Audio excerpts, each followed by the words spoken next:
Up next, I would like to call Dr. Ms. DASARI USHA Garu.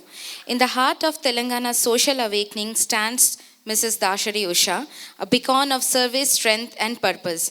A dynamic social entrepreneur and grassroots reformer, she spent her life empowering rural women, youth, and underprivileged communities, turning empathy into lasting impact. A vice president of the Padma Hanumaya Foundation, she has bridged education, employability, and equality, leading a pandemic-time rural education drive across 60 villages, ensuring no child was left behind. She mentored over 150 rural youth in data science, communication, and I would request Dr. DASARI USHA Garu to please come on the stage. Thank you. Relate with them. My first question: how many of you have relocated along with your family for work? Thank you. Now my second question: how many of you have relocated but had to leave your family behind for work? Oh, I can see a few people raising your hands. Okay. Now, don't you feel nice if you had stayed along with your families or with your loved ones? Did you feel it anytime? Even I felt it sometimes. So now I'll go to the third question. How many of you are working from your home or from your hometown? Okay.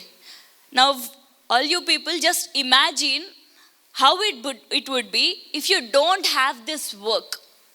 Or if you too need to relocate along with your families or leaving your family behind for work. Won't it be stressful, both financially and emotionally too?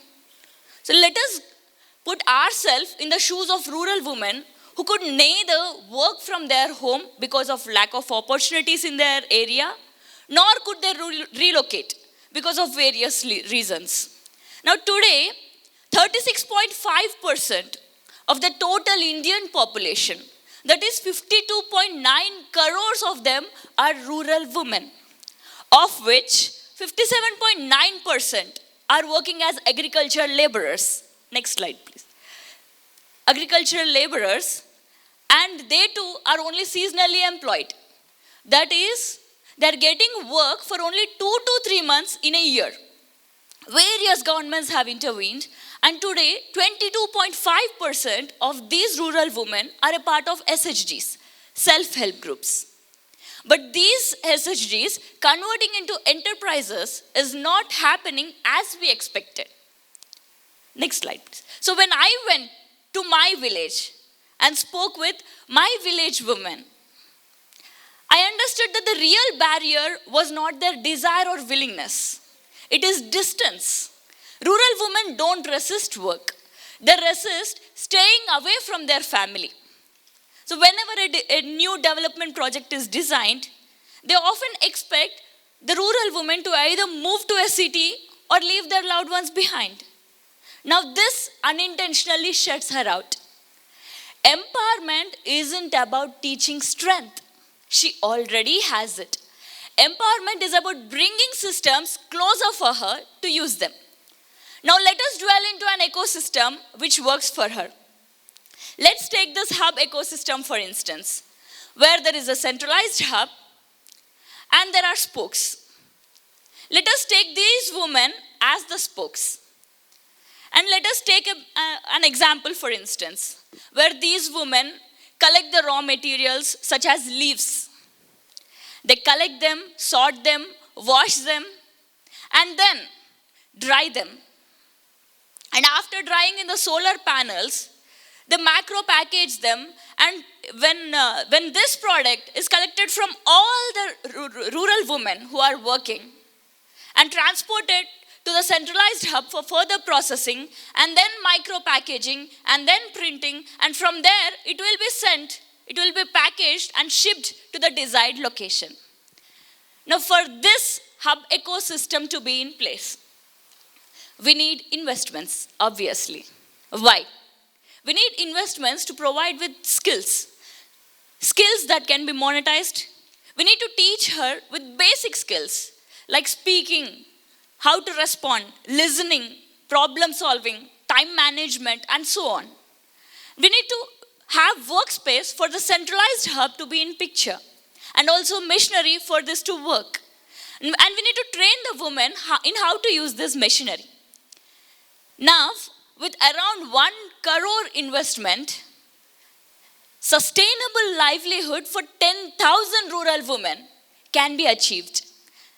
10 plus eco-friendly product lines can be developed. And a steady monthly income for all these rural households can be generated. Now, in every corporate boardroom, often words like sustainability impact pop up. There's an unspoken connection between business and humanity. But this goes beyond those profits, those reports, and all those policies. Because these are human stories. Next slide. So investing in rural women is not just a corporate responsibility. It is a strategic foresight. Because investing in rural women goes beyond profit margins. The productivity increases, brand trust deepens, and the community thrives. A recent Harvard Business Research study tells that women-led supply chain sees 37% higher social impact and 23% stronger community loyalty. So imagine how beautiful it will be if we can provide livelihood opportunities to all these rural women. Next slide, please. We could be tapping into the most precious resource, human resource. We could be reducing the poverty and hunger, thereby improving the food and nutrition security. By providing financial independence to the women, we could be going a step forward in gender equality. We could boost the local economies, thereby significantly improving the economic growth. And by the eco-friendly products, we could hold a responsible consumption and production line, and also impacting positively in all the climatic changes. So with all this, we can create overall sustainable development goals. Improve all these SDGs. Next slide, please. Now, imagine 10,000 such rural women who are skilled and self-reliant. Imagine on one hand, where rural economies are thriving, not because people are leaving, but people are choosing to stay. And imagine on the other hand, the products made from nature, which are made by hands which once held nothing but household chores. Don't you feel it beautiful? Now, when a woman earns, it actually creates a ripple effect because 90% of her income goes back to her family as education, health, and food. When a woman earns, her children stay in school, her family eats better, her home stays safer, and the most beautiful thing, her daughter starts dreaming differently. Now, this is not a dream, it's a direction. It's a new way of going towards inclusive growth. Now, rural empowerment is not a welfare project. It is a strategy for national development. From her financial freedom grows a generation of strength.